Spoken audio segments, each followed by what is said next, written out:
नमस्कार दोस्तों, स्वागत है आपका आज के मुख्य समाचार में, जिसमें सबसे पहली और बड़ी खबर में आपको बताएंगे कि मणिपुर के सेकमई पहुंची राहुल गांधी की भारत जोड़ो न्याय यात्रा, समर्थकों ने किया जोरदार स्वागत। दूसरी खबर में जिक्र होगा कि मुंह में राम बगल में छुरी, मल्लिकार्जुन खड़गे ने पीएम मोदी पर साध दिया निशाना।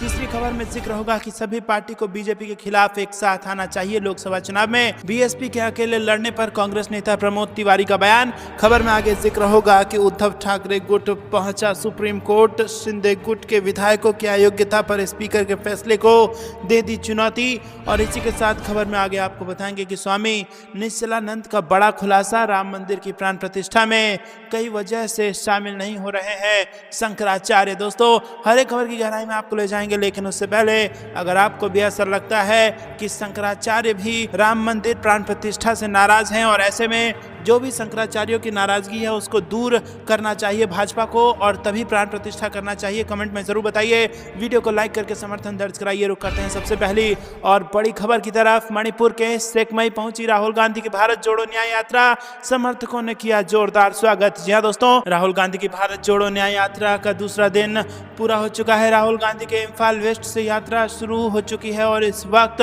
वो वेस्ट इम्फाल के सेकमई में है। जैसे ही यात्रा सेकमई पहुंची, वहां के स्थानीय लोगों ने जोर शोर से यात्रा और राहुल गांधी का स्वागत किया। इस दौरान कलाकारों द्वारा मणिपुर के पारंपरिक नृत्य पेश किए गए। बड़ी संख्या में कांग्रेस समर्थक नारेबाजी करते नजर आए। दरअसल 2024 चुनाव से ठीक पहले राहुल गांधी ने भारत जोड़ो न्याय यात्रा का ऐलान कर एक बार फिर पार्टी को मजबूत करने की कोशिश की है। ये न्याय यात्रा 20 मार्च तक चलेगी और 15 राज्यों में करीब 6700 किलोमीटर की दूरी तय करेगी। एक दिन पहले यात्रा के आगाज के दौरान राहुल गांधी ने केंद्र सरकार पर मणिपुर को लेकर जमकर हमला बोला। दोस्तों, आपको क्या कुछ लगता है कमेंट में जरूर बताइए। वीडियो को लाइक नहीं किया तो लाइक कीजिए। रुक करते हैं ब्रेकिंग न्यूज की तरफ। मुंह में राम बगल में छुरी, मल्लिकार्जुन खड़गे ने पीएम मोदी पर साधा निशाना। जी हां दोस्तों, आपको बता दें कि यहां पर मणिपुर में राहुल गांधी की भारत जोड़ो न्याय यात्रा की शुरुआत हो चुकी है। इस बीच कांग्रेस अध्यक्ष मल्लिकार्जुन खड़गे ने रविवार को प्रधानमंत्री नरेंद्र मोदी पर हमला बोला और खड़गे ने कहा कि पीएम मोदी वोट मांगने के लिए मणिपुर आते हैं, लेकिन जब राज्य के लोग मुसीबत में होते हैं तो वो अपना चेहरा तक नहीं दिखाते। खड़गे ने कहा कि वो प्रधानमंत्री या तो समंदर के ऊपर सैर करते फिरते हैं या फिर बैठकर राम राम जपते नजर आते हैं। मुंह में राम बगल में छुरी, लोगों के साथ ऐसा मत करो। भगवान में सबकी आस्था है, लेकिन वोट के लिए ऐसा मत करो। उन्होंने आरोप लगाया कि ये लोग लोगों को भड़काने के लिए धर्म का इस्तेमाल करते हैं। वोट मांगने और पाने के लिए ऐसा मत करो। हम भी तो चुनाव लड़ते हैं, हमें जवाहरलाल नेहरू और गांधी जी ने जो उसूल दिए हैं, हम उन उसूलों पर लड़ते हैं। वहीं दोस्तों, आपको बता दें कि कांग्रेस अध्यक्ष ने लोगों को संबोधित करते हुए कहा कि शीतकालीन सत्र में हमने मणिपुर को लेकर सवाल उठाए, लेकिन सरकार ने कोई जवाब नहीं दिया। विपक्ष के 147 सांसदों को निलंबित कर दिया गया और हमारे देश में तानाशाही चल रही है। वो लोकतंत्र को खत्म करने का काम कर रहे हैं। तो दोस्तों, क्या आप भी मल्लिकार्जुन खड़गे के जो आरोप हैं उससे इत्तेफाक रखते हैं तो वीडियो को लाइक करके समर्थन जरूर दर्ज कराइए। रुक करते हैं अगली ब्रेकिंग न्यूज की तरफ। सभी पार्टियों को बीजेपी के खिलाफ एक साथ आना चाहिए लोकसभा चुनाव में।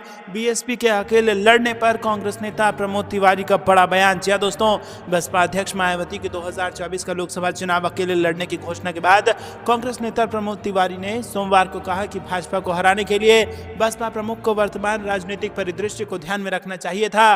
प्रमोद तिवारी ने कहा कि बसपा सुप्रीमो मायावती ने चुनाव से पहले भारत गठबंधन में शामिल होने से इनकार कर दिया है। उन्होंने कहा था कि वो चुनाव के बाद गठबंधन करेंगे, लेकिन आज का राजनीतिक परिदृश्य ऐसा है कि सभी विपक्षी दलों को भाजपा के खिलाफ लड़ने के लिए एक साथ आना चाहिए। उन्होंने कहा कि बीजेपी को 2019 के लोकसभा चुनाव में सिर्फ 37.8% वोट मिले थे।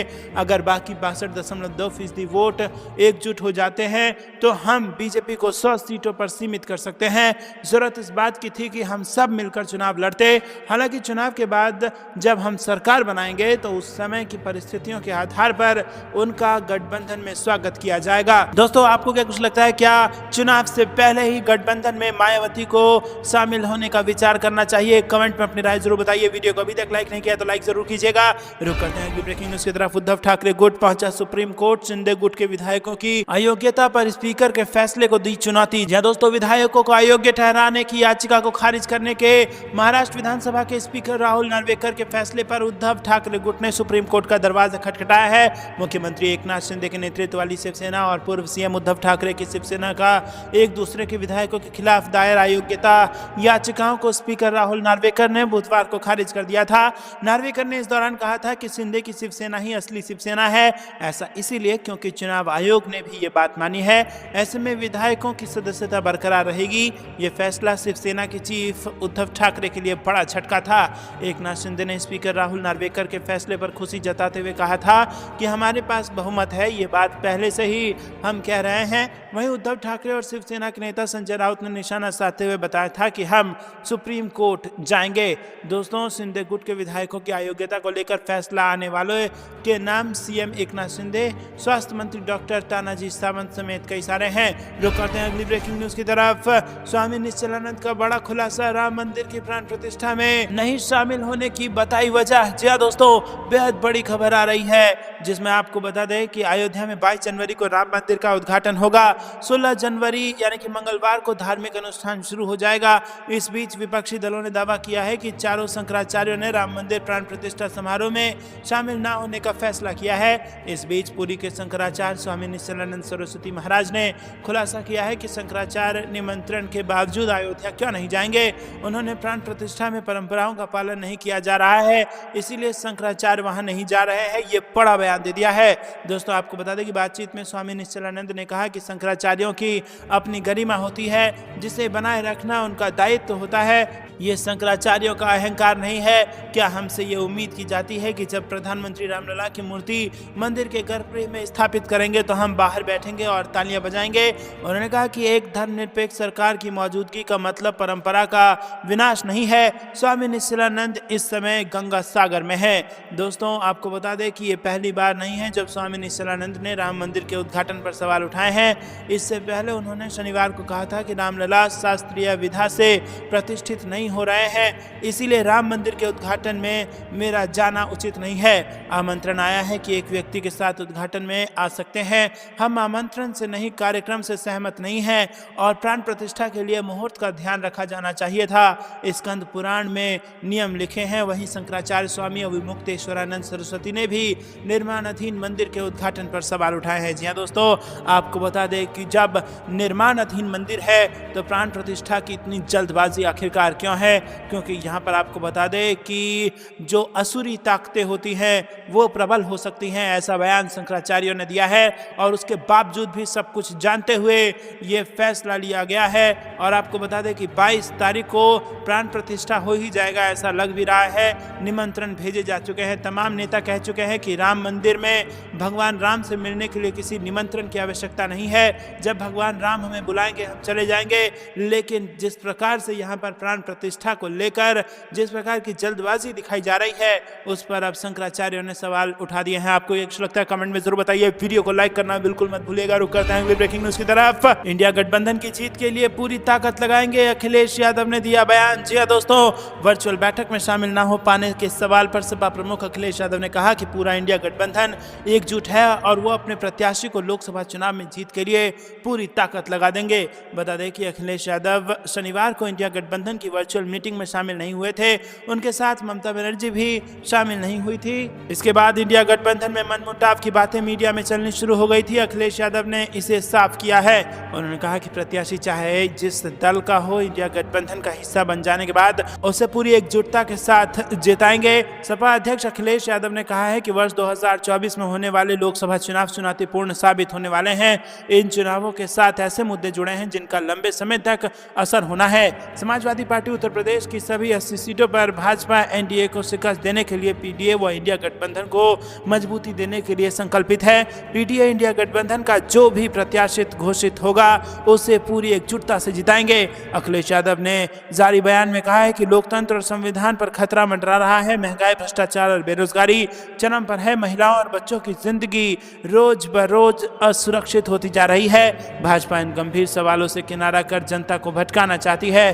भाजपा की नफरती राजनीति का मुकाबला समाजवादी विचारधारा से ही हो सकता है। समाजवादी पार्टी के राष्ट्रीय अध्यक्ष अखिलेश यादव ने मकर संक्रांति, लोहड़ी, बिहू और पोंगल पर्व पर बधाई देते हुए सभी देशवासियों के सुख और समृद्धि की कामना की है और कहा है कि ये पर्व सामूहिक रूप से परस्पर सहयोग और सौहार्द के साथ मनाए जाते हैं। मकर संक्रांति पर्व धार्मिक आस्था और सांस्कृतिक चेतना को पुष्ट करता है। रुक करते हैं अगली ब्रेकिंग न्यूज की तरफ। जब से लालू जी और नीतीश जी एक साथ आए हैं, तेजस्वी यादव का बीजेपी पर करारा हमला। जी हाँ दोस्तों, आपको बता दें कि आरजेडी के दिग्गज नेता और बिहार के उप मुख्यमंत्री तेजस्वी यादव ने भारतीय जनता पार्टी पर निशाना साधा। सोमवार को उन्होंने पटना में पत्रकारों से बातचीत करते हुए कहा कि जब से महागठबंधन बना है तभी से बीजेपी घबराई हुई है और भाजपा के पास अब कोई मुद्दा नहीं बचा। डिप्टी सीएम तेजस्वी यादव ने आगे कहा कि जब से लालू यादव जी और नीतीश कुमार जी एक साथ आए हैं और जिस हिसाब से राज्य में विकास किया जा रहा है, बेरोजगारों को नौकरियां दी जा रही हैं, हमने आरक्षण भी बढ़ाया है और इसी के साथ जाति आधारित सर्वे कराया है। उप मुख्यमंत्री ने कहा कि बीजेपी पूरी तरह से घबराई हुई है। तेजस्वी यादव यही नहीं रुके, उन्होंने आगे कहा कि हमारी सरकार में कई नई नीतियों को लागू किया गया है। बिहार में निवेशकों के लिए भी सम्मेलन का आयोजन हुआ जिसमें 50,000 करोड़ के MOU साइन हुए। तो लोगों में तो थोड़ा डर तो है कि ये लोग तो अपना वादा पूरा कर रहे हैं, ऐसे में ये लोग कुछ भी कहें उससे फर्क नहीं पड़ने वाला है। दोस्तों, राष्ट्रीय जनता दल के राष्ट्रीय प्रधान महासचिव अब्दुल बारी सिद्दीकी ने कहा कि समाज के निर्माण में शिक्षकों की बड़ी भूमिका है। जिस तरह से नफरत के माहौल खड़ा किया जा रहा है उसके खिलाफ शिक्षकों को आगे आना होगा और समाज को जागरूक करना होगा। नफरत को समाप्त करके ही देश और समाज को बेहतर निर्माण किया जा सकता है। ये रविवार को आरजेडी कार्यालय में आयोजित शिक्षक प्रकोष्ठ की बैठक में बोल रहे थे। रुक करते हैं ब्रेकिंग न्यूज की तरफ। बीजेपी से लड़ाई को तैयार पूर्व सीएम शिवराज के बेटे कार्तिकेय को मिला कांग्रेस का साथ। जी हाँ दोस्तों, आपको बता दें पूर्व सीएम शिवराज सिंह चौहान मुख्यमंत्री पद से इस्तीफा देने के बाद से लगातार सुर्खियों में हैं और हाल ही में उनके बेटे कार्तिकेय चौहान का वीडियो वायरल हुआ जिसने राजनीतिक सरगर्मी बढ़ा दी है। कार्तिकेय बीजेपी को चुनौती देते हुए नजर आए थे। उन्होंने बयान दिया था कि अगर उन्हें पार्टी से भी लड़ना पड़े तो वो लड़ने को तैयार हैं। अब कांग्रेस कार्तिकेय के समर्थन में उतरी है और मध्य प्रदेश कांग्रेस मीडिया विभाग के अध्यक्ष के मिश्रा ने कार्तिकेय के बयान की जमकर तारीफ की और वहीं शिवराज सिंह चौहान पर भी निशाना साधा। दोस्तों, आपको बता दें कि यहां पर शिवराज सिंह चौहान मुख्यमंत्री नहीं बन सके, भाजपा जरूर चुनाव जीत गई। के मिश्रा ने शिवराज सिंह चौहान पर निशाना साधते हुए और कार्तिकेय की तारीफ करते हुए सोशल मीडिया पर लिखा कि आप में सच को सच कहने का साहस है, जिसमें इसका अभाव है मेरी निगाह में उसकी मर्दानगी संदेहास्पद है।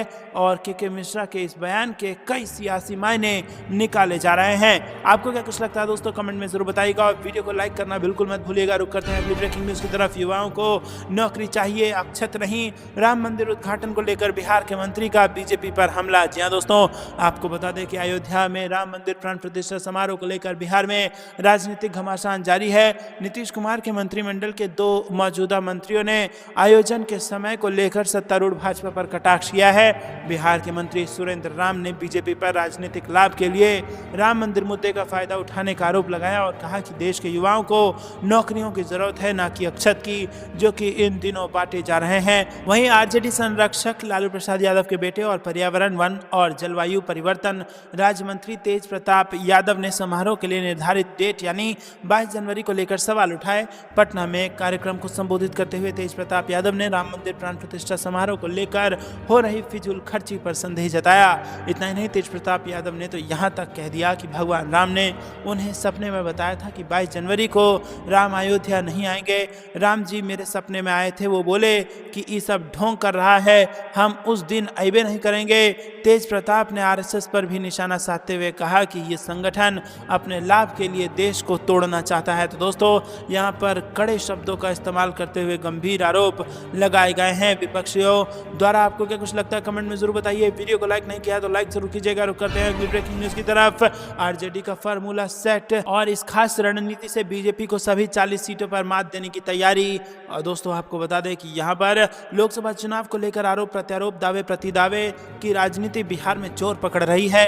राजनीतिक दल अपने ही तरीके से लोकसभा चुनाव के लिए मुद्दे तय करने में जुटे हैं। भाजपा जहां देश के साथ बिहार में राम मंदिर का चुनावी मुद्दा बनाने में जुटी हुई है, तो वहीं बिहार की सत्तारूढ़ सरकार की सबसे बड़ी पार्टी आरजेडी भी चुनाव के लिए अपना एजेंडा तय कर रही है। 2024 के चुनाव के लिए आरजेडी का चुनावी एजेंडा जुमला बनाम काम होगा और आरजेडी उन नेताओं और कामों को लेकर जनता के बीच जाने की तैयारी में है जो पिछले 1.5 वर्ष में पूरे किए गए हैं। दोस्तों रुक करते हैं अगली ब्रेकिंग न्यूज की तरफ। क्या खत्म हो जाएगा ईवीएम का सिस्टम? मायावती का बड़ा दावा, राम मंदिर जाने पर भी दिया बयान। जी दोस्तों, बहुजन समाज पार्टी की प्रमुख मायावती 15 जनवरी को अपना 68वां जन्मदिन मना रही हैं। अपने जन्मदिन के मौके पर मायावती ने प्रेस कॉन्फ्रेंस करके कई बड़ी घोषणाएं की। उन्होंने लोकसभा चुनाव, इंडिया गठबंधन और ईवीएम समेत तमाम मुद्दों पर कई बड़ी बातें कही हैं। साथ ही उन्होंने राम मंदिर में होने वाले प्राण प्रतिष्ठा कार्यक्रम में शामिल होने को लेकर भी अपना रुख साफ कर दिया है। दोस्तों आपको बता दें कि अपने जन्मदिन के मौके पर आयोजित प्रेस कॉन्फ्रेंस में बसपा सुप्रीमो मायावती ने ईवीएम मशीन को लेकर बड़ा दावा कर दिया है। मायावती ने दावा किया है कि ईवीएम के विरोध में काफी आवाज उठने लगी है। ऐसे में ये सिस्टम कभी भी खत्म हो सकता है या फिर इसमें बड़ा बदलाव भी देखने को मिल सकता है। उन्होंने कहा कि ऐसी परिस्थिति में पार्टी के लोगों को जनाधार बढ़ाते रहने की जरूरत है। बसपा प्रमुख मायावती ने 22 जनवरी को होने वाले राम मंदिर प्राण प्रतिष्ठा कार्यक्रम पर भी बात की। उन्होंने कहा कि राम मंदिर पर निमंत्रण मिला है लेकिन वहां जाने पर फैसला नहीं लिया है। उन्होंने कहा कि बीएसपी अकेली धर्मनिरपेक्ष पार्टी है, मुझे तो आमंत्रण मिला है, उसका स्वागत करते हैं। यदि ज्यादा व्यस्त नहीं रही तो अभी तो कोई डिसीजन नहीं लिया है, जो भी डिसीजन लिया जाएगा सभी के सामने रखा जाएगा। मायावती ने ऐलान कर दिया है कि बसपा आगामी लोकसभा चुनाव अकेले ही लड़ेगी। उन्होंने कहा कि गठबंधन के साथ चुनाव लड़ने पर साथ वाली पार्टी को ही फायदा होता है, इसलिए बीएसपी अकेले चुनाव लड़ेगी। उन्होंने कहा कि हाल ही में विपक्ष के इंडिया गठबंधन को लेकर जिस प्रकार से सपा प्रमुख ने बीएसपी के लोगों को गुमराह करने के उद्देश्य से गिरगिट की तरह रंग बदला है, उससे बहुजन लोगों को सावधान रहना है। दोस्तों रुक करते हैं अगली ब्रेकिंग न्यूज की तरफ। गंगा सागर में गरमाया अयोध्या का मुद्दा। बंगाल के मंत्री बोले समारोह के बावजूद यूपी से आए 3 गुना ज्यादा तीर्थयात्री। जी हाँ दोस्तों, गंगा सागर में मकर संक्रांति पर पुण्य स्नान की पावन बेला में अयोध्या का मुद्दा अचानक गर्मा गया है। गंगा सागर मेले के आयोजन का दायित्व प्राप्त बंगाल के खेल मंत्री अरूप विश्वास ने रविवार को दावा करते हुए कहा कि अयोध्या में 22 जनवरी को रामलला का प्राण प्रतिष्ठा कार्यक्रम होने के बावजूद इस बार उत्तर प्रदेश से 3 गुना अधिक तीर्थयात्री गंगा सागर पहुंचे हैं। हालांकि उन्होंने इसका कोई आंकड़ा पेश नहीं किया। वहीं मेले के आयोजन का दायित्व प्राप्त एक और मंत्री शोभन देव चट्टोपाध्याय ने कहा कि उनकी कुछ ऐसी तीर्थ यात्रियों से मुलाकात हुई है जिन्होंने अयोध्या जाने के बजाय गंगा सागर आकर पुण्य स्नान करने को ज्यादा महत्व देने की बात कही है। दूसरी तरफ भाजपा की बंगाल इकाई ने इस पर कड़ी प्रतिक्रिया व्यक्त की है। बंगाल भाजपा के प्रवक्ता श्रमिक भट्टाचार्य ने बड़ा बयान दिया और कहा कि ममता के मंत्रियों का दिमाग खराब हो गया है, इसीलिए वो अनाप शनाप बोल रहे हैं। ये दरअसल अल्पसंख्यकों को खुश करने का उनका एक और प्रयास है। वो उन्हें ये संदेश देने की कोशिश कर रहे हैं कि वो मंदिर नहीं बल्कि मस्जिद के साथ है। दोस्तों आपको किसका बयान ऊटपटांग लगता है कमेंट में जरूर बताइएगा। वीडियो को लाइक करना मत भूलिएगा। रुक करते हैं अगली ब्रेकिंग न्यूज की तरफ। भाजपा नेता के बयान से गरमाई राजनीति। कांग्रेसियों ने दर्ज कराई पूर्व केंद्रीय मंत्री हेगड़े की शिकायत, गिरफ्तारी की उठा दी मांग। जी हां दोस्तों, कर्नाटक में कांग्रेस कार्यकर्ताओं और केपीसीसी महासचिव एस मनोहर ने रविवार को हाई ग्राउंड पुलिस स्टेशन में पूर्व केंद्रीय मंत्री और भाजपा नेता अनंत कुमार हेगड़े के खिलाफ शिकायत दर्ज कराई। कांग्रेसियों ने हेगड़े की गिरफ्तारी की मांग की है। भाजपा नेता अनंत कुमार हेगड़े ने बयान दिया है कि राज्य में मस्जिदों को ध्वस्त कर दिया जाना चाहिए, इससे कानून व्यवस्था को खतरा है। रुक करते हैं अगली ब्रेकिंग न्यूज की तरफ। मुफ्त अनाज देकर गुलाम बनाने की कोशिश। मायावती का मोदी सरकार की फ्री राशन स्कीम पर निशाना। जी दोस्तों, बहुजन समाज पार्टी प्रमुख मायावती ने अपने जन्म दिवस पर प्रेस कॉन्फ्रेंस कर केंद्र और यूपी सरकार पर जमकर निशाना साधा। उन्होंने केंद्र की मुफ्त राशन स्कीम को आड़े हाथों लेते हुए कहा कि मुफ्त अनाज देकर सरकार लोगों को गुलाम बनाने की कोशिश कर रही है। बसपा चीफ ने आगे कहा, हमने यूपी में अपनी 4 बार की सरकार में सभी वर्गों के लिए काम किया है। अल्पसंख्यक, गरीब, मुस्लिम, किसान और अन्य मेहनतकश लोगों के लिए जन कल्याणकारी योजनाएं शुरू की हैं, जिन्हें सरकारें नाम बदलकर अपना बनाने की कोशिश कर रही हैं, लेकिन सरकारों के जातिवादी होने के कारण ये काम नहीं हो पा रहा है। आपको क्या कुछ लगता है दोस्तों कमेंट में जरूर बताइए। दोस्तों रुक करते हैं अगली ब्रेकिंग न्यूज की तरफ। दही चूड़ा भोज में पैदल राबड़ी आवास पहुंचे सीएम नीतीश, तेजस्वी ने किया स्वागत। जी हाँ दोस्तों, आपको बता दें कि मकर संक्रांति के शुभ अवसर पर 4 बजे लालू यादव ने 10 सर्कुलर रोड स्थित राबड़ी आवास पर दही चूड़ा भोज का आयोजन किया और इस भोज में सीएम नीतीश कुमार भी शामिल हुए। सीएम नीतीश की सुरक्षा पहले ही राबड़ी आवास पहुंच चुकी थी। रुक करते हैं ब्रेकिंग न्यूज की तरफ। अजय राय के साथ रामलला का दर्शन करने अयोध्या पहुंची कांग्रेस, सरयू में लगाई डुबकी। जी हाँ दोस्तों, राम मंदिर उद्घाटन और रामलला प्राण प्रतिष्ठा से दूरी बना चुकी कांग्रेस के नेता सोमवार को अयोध्या पहुंचे और प्रदेश अध्यक्ष अजय राय के साथ पहुंचे कांग्रेसियों ने सबसे पहले सरयू में डुबकी डुबकी लगाए। दोस्तों वीडियो को लाइक जरूर कीजिएगा। रुक करते हैं अगली ब्रेकिंग न्यूज की तरफ। राममय माहौल के बीच केजरीवाल का हनुमान दाव, दिल्ली में सुंदरकांड पर बड़ा ऐलान। जी हां दोस्तों, अयोध्या में रामलला की प्राण प्रतिष्ठा से पहले बने राममय माहौल के बीच दिल्ली के मुख्यमंत्री और आम आदमी पार्टी के नेता ने बड़ा बयान दे दिया है और बड़ा ऐलान कर दिया है। जी हां दोस्तों, आपको बता दें कि अयोध्या में रामलला की प्राण प्रतिष्ठा होनी है और इससे पहले यहां पर पार्टी दिल्ली में हर महीने पहले मंगलवार को 2600 जगहों पर सुंदरकांड का आयोजन करेगी, यह ऐलान कर दिया है। आम आदमी पार्टी के राष्ट्रीय प्रवक्ता और केजरीवाल सरकार के मंत्री सौरभ भारद्वाज ने सोमवार को यह ऐलान किया। रुक करते हैं अगली ब्रेकिंग न्यूज की तरफ। गया में 20 लाख रुपए की ब्रांडेड शराब जब्त, ट्रक के साथ यूपी का तस्कर गिरफ्तार। जी हां दोस्तों, आपको बता दें कि गया में उत्पाद विभाग को बड़ी कामयाबी मिली है। गुप्त सूचना के आधार पर ट्रक से 299 कार्टन शराब बरामद की गई। सहायक आयुक्त प्रेम प्रकाश ने बताया कि यूपी के रहने वाले तस्कर को हिरासत में लेकर उससे पूछताछ की जा रही है। रुक करते हैं अगली खबर की तरफ। कर्नाटक के कई दिग्गज नहीं लड़ेंगे इलेक्शन, मल्लिकार्जुन खड़गे भी ले सकते हैं चुनावी संन्यास। जी हां दोस्तों, कांग्रेस अध्यक्ष मल्लिकार्जुन खड़गे को ही विपक्षी गठबंधन इंडिया का अध्यक्ष बनाया गया है और यह भी कहा जा रहा है कि नीतीश कुमार ने संयोजक का पद इसलिए नहीं स्वीकार किया क्योंकि उन्हें गठबंधन का अध्यक्ष नहीं बनाया गया और प्रधानमंत्री पद के चेहरे के रूप में प्रोजेक्ट नहीं किया गया। अब रिपोर्ट्स में यह भी कहा जा रहा है कि हो सकता है कि मल्लिकार्जुन खड़गे लोकसभा चुनाव न लड़ें, हालांकि वो चुनाव प्रचार में एक्टिव रहेंगे। दोस्तों आपको क्या कुछ लगता है कमेंट में जरूर बताइए। वीडियो को अभी तक लाइक नहीं किया तो लाइक जरूर कीजिए और चैनल को सब्सक्राइब करके बेल आइकन दबाइए। अभी के लिए इतना ही। जय हिंद, जय भारत।